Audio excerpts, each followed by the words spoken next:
Hi, my name is Nathan Peer. I've been doing art since freshman year of high school. I started off with the basics of, drawing, taking a couple of classes during high school, and kind of found a passion for it. I interned for a master artist in Cleveland. He was a ceramicist. I knew nothing about ceramics to start off with, and eventually grew to love that as well. And that's where I really fell in love with the arts. I went from ceramics to glass. I did a little bit of aerosol with some graffiti work. I've done a whole bunch. I'm pretty much a jack of all trades, master of none.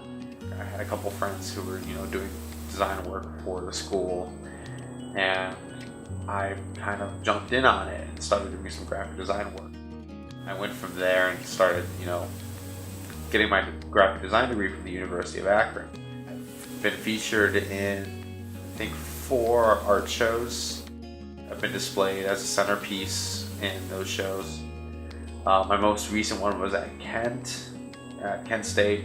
I was the only representative from Akron, and I was the only piece that was picked out of hundreds of pieces. Just recently, I've just been going back to my roots and just designing and going right back into the computer design. Not so much for graphic design, but more as just for myself and just creating posters and doing that whole thing.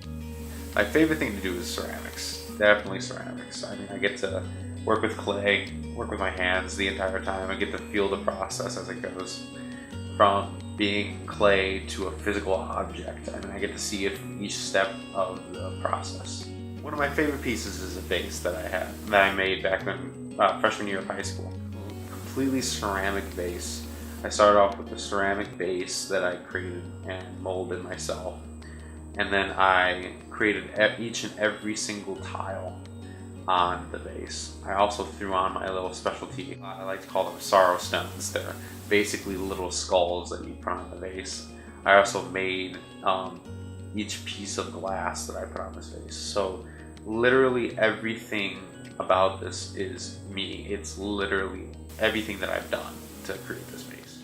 Each piece has a different meaning to me. Like, if I'm working in ceramics, it's almost therapeutic. Like, it almost feels like things are just flowing correctly. But I feel like art is the only tangible thing that is creative. Like, I feel like it is one of the most relaxing things, one of the most fulfilling things when you get to sit there and see something that came up in your mind actually physically in front of you. It's a great feeling. I'm looking to either continue on with my graphic design work. I've also thought about starting my own startup studio where instead of just one artist, I would have a group of artists working under the same roof at the same time. That's the way I was taught up in Cleveland, and that's the way I want to run my studio here.